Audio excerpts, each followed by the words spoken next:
Hola amigos, ¿cómo están? Bienvenidos. Yo soy Rocío Pereira. Esta es una nueva edición de Mesa Política, un programa producido por Otra Mirada en alianza con Nuestra América TV. El día de hoy estamos con Francisco Guiguren y vamos a hablar con él sobre estos cambios que se quieren hacer a la Constitución.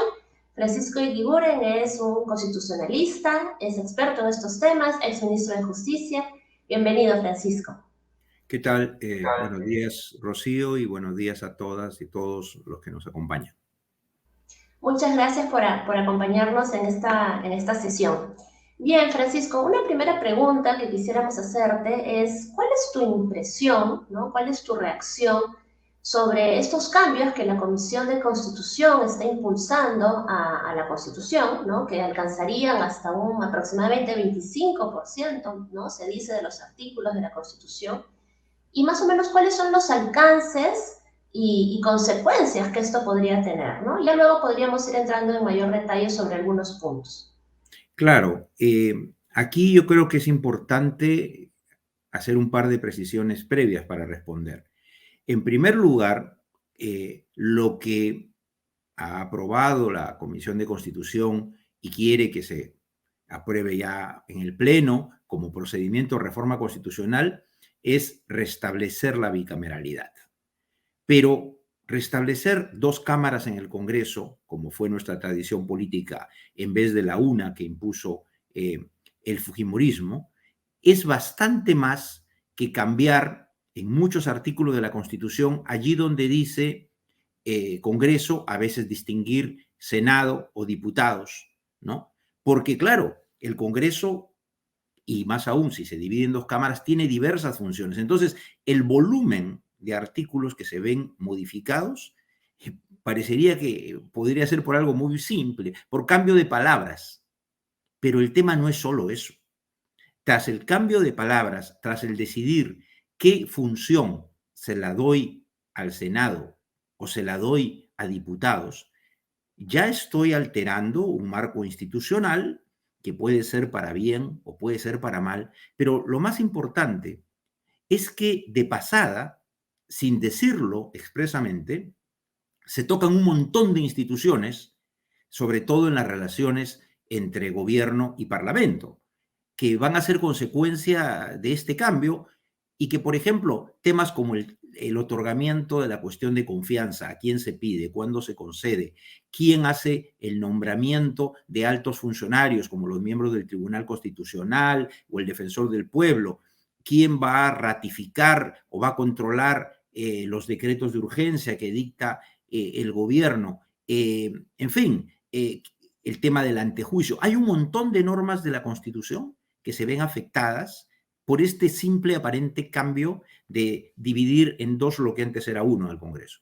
También, por la misma razón de que se ve afectado la cuarta parte de la Constitución, hay cosas incongruentes, porque hay otros proyectos parciales que el Congreso ha propuesto o ha aprobado y que no necesariamente se toman en cuenta aquí o que deberían aprovecharse por el esfuerzo para tomarse en cuenta. Por ejemplo, venimos discutiendo arduamente en los últimos tiempos cosas relativas a la cuestión de confianza, que el Congreso ha querido regular, y lo podremos conversar después, y lo ha regulado a través de una ley, no de una reforma constitucional, de una manera impropia. Bueno, eso no lo toca en el texto constitucional, o los casos donde el presidente puede ser acusado constitucionalmente, que es un tema que se discute mucho hoy, el 117, ¿no? Entonces, yo creo que hay incongruencia, y eso nos lleva al tema de fondo que era tu preocupación, que es final. ¿Por qué el Congreso se opone férreamente a que pueda haber una nueva constitución o una asamblea constituyente? Y sin embargo, vía reformas parciales, puede estar queriendo cambiar un montón de aspectos de la Constitución, sobre todo sobre el régimen político. La respuesta anticipada es: el Congreso, este Congreso dominado por sectores conservadores, está interesado en cambiar aquello de la Constitución que hoy le conviene y no quiere abrir la puerta a que se revisen aspectos que no quiere que se toquen en lo más mínimo, como por ejemplo aspectos del régimen económico, aspectos como el tratamiento de las emergencias económicas. Quiere que hayan dos cámaras para facilitar la reelección inmediata de los congresistas, sea en su misma Cámara, porque eso lo restituyen, o cambiando de Cámara. Eso sí les interesa, ¿no? Entonces, claro, bicameralidad. O sea, no es el amor al chancho. Quieren bicameralidad, que es algo reclamado por la comunidad académica, pero no necesariamente con un fin abstracto y altruista. Tan es así, tan apresurado e inmeditado es esto, que uno lee el proyecto aprobado y dice ya, ok, 2 cámaras. Personalmente, me parece muy bien 2 cámaras. Pero no dice cómo se van a elegir. Lo deja a que la ley, el Congreso, diga cómo se va a elegir diputados y cómo se va a elegir senadores. Y un montón de temas así no los resuelve porque no los ha estudiado.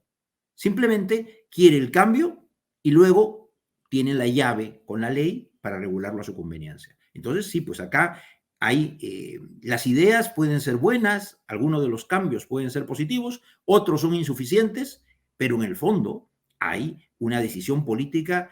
Esto debería ser visto en un proceso constituyente de reforma integral de la Constitución por un órgano como una constituyente que no legisla, que no tiene un interés inmediato concreto, a diferencia del Congreso, que está pensando en sus intereses inmediatos.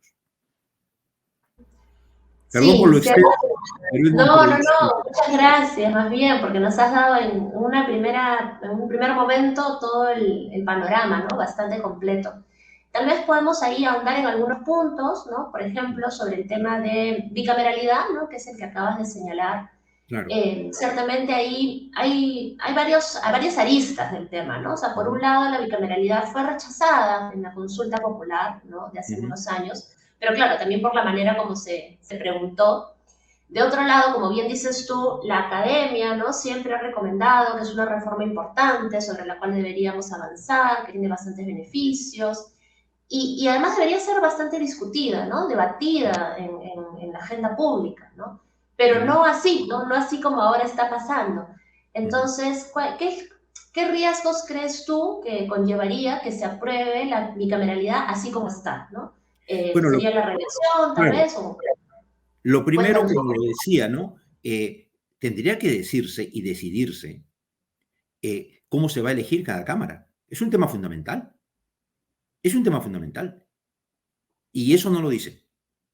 Y digo esto porque no ha habido mayor debate en que los diputados sean o sigan siendo elegidos por este sistema de las pseudo regiones, ¿no? Que son los departamentos con otro nombre. Pero sobre ese tema hay sectores que han planteado, por ejemplo, si circunscripciones como Lima, que es tan numerosa en la población, podría subdividirse en circunscripciones más pequeñas, articulando algunos distritos, por ejemplo, para que haya una mayor cercanía, identificación entre el elector y el elegido, ¿no? Que en vez de elegir 30 por Lima, decir, dividirlo en 30 circunscripciones más pequeñas, donde, no sé, pues haya algún representante que salga o algunos representantes que salgan de la parte sur de Lima, otros de Lima Este, otros del área metropolitana, en fin. Y en cuanto al Senado, la gran discusión que ha habido y que probablemente no se ponen de acuerdo es si debe ser un Senado elegido por regiones, que como digo, son los departamentos con otro nombre. O sea, si se mantendría ambos por las regiones, serían 2 cámaras que se eligen de la misma manera, lo cual es absurdo. En ningún lugar se plantea 2 cámaras que se elijan de la misma manera, porque es una repetición. ¿Qué cambiaría simplemente? El requisito del postulante, la edad, sus anteriores cargos políticos, sería absurdo. Entonces, las regiones son hoy una farsa, son el departamento con otro nombre. Entonces, lo que se discute respecto al Senado es que se conformen macroregiones para una elección y una composición distinta, o que se elija a nivel nacional por distrito único, o que se mezclen ambas cosas, un porcentaje de senadores por nivel nacional en un distrito único y otro porcentaje por regiones o macroregiones. Son temas importantes que tienen consecuencias políticas en cuanto a la representación. Eso no está en la Constitución. Ahora, tú decías bien, cuando votamos, no hace mucho, en aquel referéndum para ratificar, aprobar o desaprobar algunas reformas constitucionales, en aquel tiempo que el Congreso aceptaba que se podía hacer cuestión de confianza de reformas constitucionales, cosa que después ha negado, la razón fundamental por la que el pueblo rechazó abrumadoramente la bicameralidad fue que el gobierno alertó que habían hecho una modificación en un artículo de la Constitución para permitir que los actuales congresistas pudieran postular a la otra Cámara, cuando antes se estaba aprobando una reforma que decía el congresista no puede ser reelecto de manera inmediata. Entonces, la reacción popular, en parte, fue votar en contra de la bicameralidad, pero por este incidente. No obstante, yo creo que esto hay que tenerlo en cuenta, con el desprestigio que se ha ido acrecentando políticamente del Congreso, el pueblo, en principio, lamentablemente, no quiere ni confía en la bicameralidad. Y una reforma constitucional de este tipo tendría que ir a referéndum popular. Claro, el Congreso, si teme a ese referéndum o lo quiere evitar, podía aprobar esta reforma necesaria pero impopular por 2/3 de los votos. A ellos les conviene. Al Congreso le entusiasma. Hasta el fujimorismo, que era el opositor a la bicameralidad, porque aprobó la unicameralidad, ya cambió de criterio. O sea, al Congreso le conviene políticamente la bicameralidad. Pero el pueblo necesitaría un amplio proceso de debate, de información, de por qué la bicameralidad puede ser buena. Y aquí hay que ser claros. Estos son temas donde no son buenos en abstracto. Es como discutir la reelección presidencial inmediata. En el Perú es un desastre. No debe haber. Pero hay países donde la reelección presidencial inmediata, por una vez, funciona sin problemas, porque tienen una estructura política y electoral confiable, y esto ya es una tradición política. Lo mismo pasa con la bicameralidad. Puede ocurrir que con 2 cámaras elijamos lo mismo mal que ahora y tengamos, lo que mucha gente teme, un mayor número de congresistas de la misma poca calidad e inexperiencia. Entonces, no es que porque haya bicameralidad el Congreso va a mejorar en su composición, en su calidad. Ahí hay una alta responsabilidad también de los electores. No digo de los partidos porque en nuestro país ya no hay partidos. Hay grupos, la selección del candidato y por el pueblo es muy importante. Si no, repetimos el mismo error 2 veces y el remedio resulta peor que la enfermedad. Por eso hay que debatir, explicar si requisitos especiales. Bien, sí, no, sin duda es un tema que nos preocupa mucho, ¿no? Por la manera como se está aprobando, o se aprobaría, ¿no? La bicameralidad y sin este debate público que necesariamente debería existir. Ahora, yo te quisiera preguntar sobre otro tema que no tiene nada que ver con la bicameralidad, pero que lo han puesto también, ¿no? Lo han incluido, que es esta potestad que tendría el Congreso de remover, destituir a los jefes de los organismos del sistema electoral, ¿no? Y quisiéramos entender un poco cómo es que esto entró y qué implicancias tendría, ¿no? De pronto el Congreso se convierte en un superpoder. Bueno, esa es otra muestra de lo que yo decía, cómo sin querer queriendo, solo aparentemente sustituyendo Congreso por tal o cual Cámara, hay algunos cambios concretos que se introducen, como este, o incluso la posibilidad de que el Congreso destituya a los miembros del Jurado Nacional de Elecciones. No, esto sería fatal. Hemos vivido y estamos viviendo, acaba de rechazarse, aunque han pedido reconsideración en el Congreso, el informe de mayoría y de minoría de la Comisión Investigadora de los supuestos fraudes electorales, que en verdad es la rabia de los picones, que nunca han asimilado su derrota, porque si hubo fraude, también ellos llegaron con el fraude, entonces deberían irse todos y anular todo, ¿no? Pero una de las cosas buenas que tiene la Constitución actual es que eliminó toda participación de los órganos políticos en la conformación y selección de los órganos electorales, ¿no? Porque a los miembros del jurado no interviene ni el Congreso ni el Ejecutivo en su conformación, lo cual les da un mayor margen de independencia personal y autonomía institucional, y en el caso de los jefes de OMPE y RENIEC, los elige la Junta de Justicia. O sea, el Congreso y el Poder Ejecutivo, nada, lo cual está bien, porque las elecciones son políticas. Y un referéndum también, de alguna manera, es que la opinión popular sea respetada. El Congreso, por esta vía, que ya creó esta comisión para querer revisar los resultados electorales, no ha podido, porque eso es inconstitucional, ha hablado de fraudes, pero no los ha aprobado. Hay una campaña sistemática de hostigamiento a los jefes de los organismos electorales, al presidente del Jurado Nacional de Elecciones, denuncias constitucionales, etcétera. Bueno, un escenario más sería permitir que el Congreso considere que si han incurrido en una falta grave, destituirlos. Bueno, por ejemplo, un sector importante de este Congreso, si tuviera esta atribución, ya lo hubiera hecho. Simplemente porque le disgustó el resultado electoral. Sería nefasto.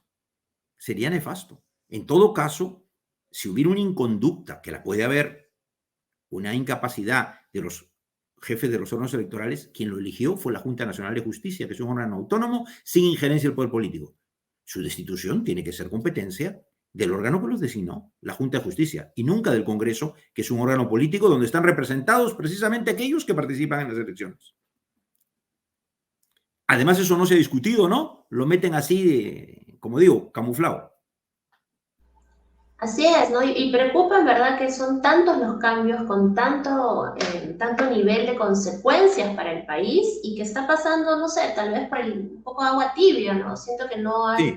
el nivel de resistencia o el nivel de reacción ciudadana ante estos temas, ¿no? Y ahí también te quería preguntar, a ver, ¿no? Nuevamente regresamos a que esta reforma de la Constitución o mejor dicho, este cambio de Constitución o esta convocatoria a la Asamblea Constituyente que tanto repudiaban varios sectores del Congreso, ahora de una manera de facto lo están haciendo, ¿no? Pero ellos mismos, ¿no? De manera Así a es. puertas cerradas, de manera express. Entonces, ¿cómo se explica esta aparente contradicción? No querían cambio de constitución, pero ellos están haciendo en la práctica un cambio sustancial a la constitución. ¿Y cómo se explica esta contradicción? Y además, si es posible que lo hagan. O sea, ahí quisiéramos que nos des un poco más de luces. Si esto va a pasar y nadie va a decir nada, ¿es posible que finalmente se logre? Desde hace muchos años vengo planteando la necesidad de una asamblea constituyente que haga una refundación de nuestro régimen político, que sea la primera constituyente y la primera constitución que nazca en nuestro país en el siglo XX y XXI en un marco democrático, porque las constituciones que hemos tenido siempre han sido hechas, aunque fuera por asambleas o congreso constituyente, en dictaduras o en el marco de un gobierno autoritario. Sería muy importante una nueva constitución que nazca de un proceso constituyente en democracia, en plena democracia, ¿no? Que no es simplemente que se elija democráticamente a la asamblea, sino que exista un ambiente político democrático, ¿no? Pero porque la ventaja que tiene un cuerpo constituyente, distinto al Congreso, que sigue existiendo y haciendo su tarea, es que ese cuerpo constituyente no necesariamente es un cálculo político concreto, ¿no? Es decir, como no va a dar leyes, como no va a nombrar a nadie, simplemente discute y diseña una constitución convocando a amplios sectores de opinión política, no solo a los elegidos, abriéndose a la sociedad civil, a la academia, etcétera, y terminada su tarea se van. O sea, no tienen el interés de hacer una constitución a la medida de sus expectativas y apetencias políticas. Pero lo más importante, ¿por qué una nueva constitución? Porque sí, se pueden hacer cambios a esta constitución. Y estamos viendo, el Congreso puede cambiar la cuarta parte o podría cambiar la mitad o podría cambiar toda. Pero el problema es el órgano que lo hace, que el Congreso no está dedicación exclusiva para esto, pero ¿quiénes lo integran? ¿Cuál es el mandato popular? Un mandato popular para elegir una asamblea constituyente es yo te elijo para que hagas una constitución que el pueblo tendrá que ratificar en referéndum. Claro, ¿puedes elegir mal? Sí, sí puedes elegir mal. Pero ese es otro tema, ¿no? Pero además, nuestro país necesita un nuevo pacto político. Las fuerzas políticas que dieron origen a la Carta del 93, el proceso de la Carta del 93 se dio luego del autogolpe de Fujimori, en la cúspide del poder autoritario. Algunas fuerzas políticas se abstuvieron de participar en el proceso constituyente y aún dentro de ellas, si bien grupos progresistas de los que participaron y fueron elegidos dieron una pelea muy importante y a ellos se deben muchos aportes en la Constitución, no es la realidad política del país de hoy, esa realidad del 93. Entonces, la Constitución tiene que nacer de un pacto político-social con vocación de duradero. El proceso constituyente del 93 fue un proceso espurio, fue una salida política oportunista del fujimorismo presionado por la comunidad internacional. Ellos en el fondo lo que querían en la nueva constitución, como hicieron, es liberalizar el régimen económico, incorporar la reelección presidencial inmediata de Fujimori, darle más poder al Ejecutivo y a los militares, a la Fuerza Armada. Tan es así que muchas de las reformas parciales de la Carta 93 vienen ya a partir del gobierno de Toledo, de Paniagua, todo el tema de descentralización se implementa allí, y lo que no quiere el Congreso, ligado a intereses políticos conservadores, es que se revise nada del régimen económico. Y una nueva constitución, además de dar un nuevo pacto político por razones políticas y morales en nuestro país, porque no puede ser que muchos de los sectores que estuvieron ligados al nacimiento de esa constitución hayan sido luego vinculados en graves casos de violaciones a los derechos humanos o de corrupción o de delincuencia organizada. Por eso necesita un nuevo pacto social en democracia, limpio, con las fuerzas de hoy, pensando pues en un pacto para 20 años, pero también darse cuenta cuáles han sido las áreas críticas, ¿no? Por ejemplo, para esta reforma, la vuelta a bicameralidad, que yo creo importante, pero no así. Y bueno, ¿y qué pasó con dos temas trascendentales que hemos vivido en este tiempo? Más de 2 años y pico de pandemia, con su efecto en la salud, pero también con todo su efecto económico. ¿Es que eso no ha existido? La Carta del 93 estuvo marcada, muy marcada por la experiencia del terrorismo. Bueno, el tema del último tiempo es los efectos de la pandemia que han desnudado las limitaciones del modelo económico neoliberal, que de social no tiene nada. ¿Y qué pasa? ¿Qué se hace ante una emergencia económica? ¿Qué se hace ante una emergencia sanitaria? La Constitución del 93 no tiene una línea sobre eso. No la quisieron poner. Y por eso cada vez que han habido reclamos sociales, ¿qué pasa si cuando no había oxígeno se especula con el precio, ahora con el precio de los alimentos? No, es que el libre mercado, los precios no se pueden controlar. Bueno, pero si estuviéramos ante prácticas abusivas de acaparamiento, de abuso de la necesidad de la gente, ¿el Estado qué tiene que mirar nomás cómo pasa? Sí, tiene que mirar nomás cómo pasa, ¿no? Y que si las clínicas cobraban una barbaridad por internarte, o si no habían respuestas, o cómo haces para atender las necesidades de la gente sin empleo, la gente que al no tener empleo no tenía que comer. O sea, el Estado espectador, el Estado no interventor en casos de emergencia, es lo que plasma la Carta del 93. Y eso hizo crisis y ha quedado descubierto que eso no sirve. Y sobre eso no quieren revisar nada. Entonces, les importa la bicameralidad, que yo creo que es importante, y todo lo demás, que para el ciudadano corriente es mucho más importante el tema de herramientas para enfrentar una emergencia sanitaria, una emergencia económica, una falta de trabajo, un tema de alimentos, etcétera. No, sobre eso, no. Eso le interesa más al pueblo que el tema de la bicameralidad, que es importante, insisto, ¿no? Por eso muchas veces los sectores conservadores dicen, el pueblo no le interesa la constituyente, el pueblo le preocupa esencialmente el empleo, la comida. Sí, pues. Entonces tampoco es un tema de bicameralidad. Si le importa la comida, el trabajo, la seguridad social, la salud, la educación, la democratización de los servicios públicos, etcétera. Y frente a eso, ¿qué estás haciendo, Congreso? Si eso es lo que más le importa al pueblo más que la constituyente, ¿por qué, aunque sea con parches y reformas parciales, no tocas eso? Porque eso es claro. Así O sea, es. Uh-huh. sí.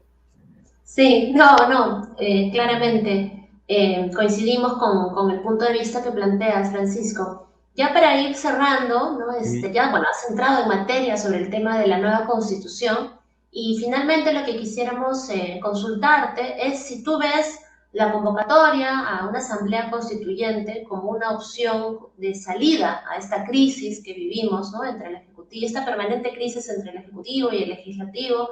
Si acaso el planteamiento de una nueva constitución, como se ha hecho desde algunos sectores del Congreso, es viable, o si crees que todavía no estamos en este momento constituyente y todavía falta avanzar un poco más hacia eso. ¿Cómo ves tú ese tema? Los momentos constituyentes suelen darse por una profunda crisis política, social, ya sea pues por la caída de un régimen autoritario, por la derrota en una guerra, por una catástrofe, ¿no? La Constitución no va a resolver los problemas de mañana. La Constitución no es un tema pensando solo en el ahorita, ¿no? Y por eso no es bueno que una Constitución o una reforma política importante la hagan los interesados. Porque entonces, este Congreso, ¿qué le interesa? Limitar el uso de la cuestión de confianza por el Ejecutivo, para que no puedan usarla mucho y no pueda disolverse el Congreso, ¿no? Y por eso, sin decirlo, en el proyecto también pasan que ya para disolver el Congreso no son negar confianza o censurar a 2 gabinetes, sino a 3. Calladito, calladito, ¿no? Y no cabe cuestión de confianza para reforma constitucional, y no cabe cuestión de confianza para algún tipo de propuestas legislativas, ¿no? O sea, ese es el interés de este Congreso. La experiencia política peruana demuestra que el mismo régimen político que tenemos hace más de 150 años, tal cual casi, salvo el tema de la disolución del Congreso, que viene con la Carta del 79, pero todo lo demás, la interpelación, la censura, la cuestión de confianza, todo eso ya tiene 100 y pico de años.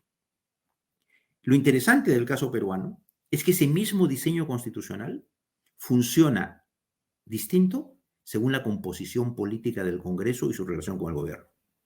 Por eso, cuando por primera vez durante toda la vigencia del 93 la oposición dominó el Congreso y con una sola fuerza, el fujimorismo, en el caso de Kuczynski y luego con Vizcarra, ya vimos lo que pasó. Y en el caso del presidente Castillo, si bien no es una sola fuerza, lo que es cierto es que los sectores de oposición son más que el gobierno. Claro, eso le da un importante contrapeso que es deseable en un sistema político. Pero esto es muy distinto cuando un gobierno tiene mayoría política propia en el Congreso o la construye por alianzas, que fue el caso, de alguna manera, durante un tiempo, mientras duró la luna de miel, de Toledo, de García, de Humala, que no es que tenían mayoría absoluta en el Congreso, ni menos propia, pero hicieron alianzas y durante algunos años así vivieron. Entonces, uno tiene que decir, a ver, hay cosas que la Constitución no puede resolver, pero las mismas herramientas van a funcionar distinto según la composición política del Congreso y su relación de mayor afinidad o oposición respecto al gobierno. Y eso es una decisión que tiene que ver primero con el diseño del sistema electoral, del cual no se habla nada, y también con la conciencia del pueblo cuando elige, ¿no? Ahí es donde uno tiene que discutir, y bueno, ¿y la segunda vuelta tiene sentido? ¿La no reelección de congresistas tiene sentido? ¿Cómo regulo la cuestión de confianza? Pero tiene que ser una revisión analítica, escuchando opiniones técnicas, estudiando nuestra historia política de los últimos 30 años, y que no lo decidan quienes están en el pleito, porque ellos están haciendo el cálculo. Este Congreso y el gobierno, cada cual hace su cálculo político, y no puedes poner en la Constitución lo que resuelve el problema de hoy porque de repente crea el problema de mañana. Y el tema del pueblo, que no puede ser un observador en esto. Claro, dirás referéndum. Si hoy llevan tal cual a votación, por ejemplo, la bicameralidad, otra vez, estoy seguro, se va a caer. Porque muchos sectores que no están de acuerdo, no con la idea de la bicameralidad, sino en la forma que se está haciendo, van a decir a la gente, vota en contra, rechaza el retorno a la bicameralidad. Y vamos a perder algo que es necesario simplemente por lo mal hecho, por el apresuramiento o la postura política de una mayoría en el Congreso, por no hacer bien las cosas, por pensar en el cambio para ahorita. Entonces, yo diría un proceso constituyente en el cual creo firmemente, no como una solución mágica, sino como un camino político y moral necesario en nuestro país, creo que no es su momento. Lamentablemente, queda claro que por el momento no es. No lo es. El Congreso le ha cerrado además todas las puertas de una manera antidemocrática y prepotente, ¿no? Ha reformado la ley de participación ciudadana para que no pueda la ciudadanía generar mediante firmas un referéndum para que el pueblo se pronuncie, si quiere o no quiere.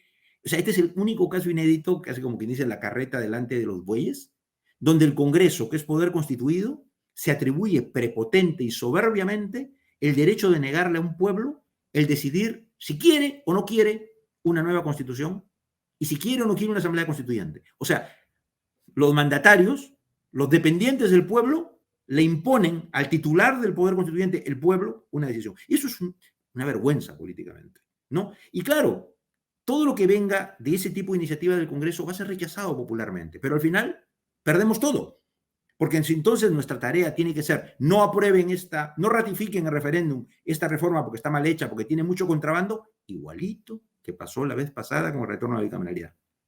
O sea, tienes que votar no, matando la idea, y si vuelve a morir en un referéndum la propuesta de bicameralidad, de repente ahí queda, ¿no? Pero no es por la idea misma de la bicameralidad, es por la forma, por el contrabando que se mete en la reforma, ¿no? Por los intereses políticos mezquinos de un grupo político que con la constitución pues, actual sabe que no van a poder ser reelectos, ¿no? Lo cual está mal. Sí. Sí, bueno, Francisco, te agradecemos. Ha sido bastante completo. Nos has dado muchísimas más luces sobre este tema y sobre los riesgos que conlleva este proyecto, ¿no? De la Comisión de Constitución, que como tú dices, en realidad está haciéndose hecho más a medida, favoreciendo determinados intereses muy particulares y muy específicos y no realmente generando un amplio debate público sobre varios de estos temas que tal vez si hubiesen sido discutidos, si fuesen discutidos de una manera mucho más amplia, tendríamos mayores consensos ciudadanos. Bueno, te Sí. agradecemos por el espacio, ya no hay tiempo para más. En todo caso, amigos, si les gustó este programa, difúndanlo, compártanlo. Muchas gracias, Francisco, por tu Muchas participación. gracias, Rocío, y me despido de ti y de todos los seguidores de este programa. Y bueno, muchísimas gracias por invitarme y permitirme participar. Yo estoy aceptando muy poco salir en medios, la verdad, pero tengo un especial afecto por este programa y por eso he aceptado, porque lo demás nos tiene a muchos ya bastante hartos y asqueados y yo no participo de esas cosas. Gracias. Genial, genial. No, muchísimas gracias por tu participación. Y bueno, amigos, difundan, compartan este programa y con ustedes será hasta la próxima. Muchísimas gracias. Chao.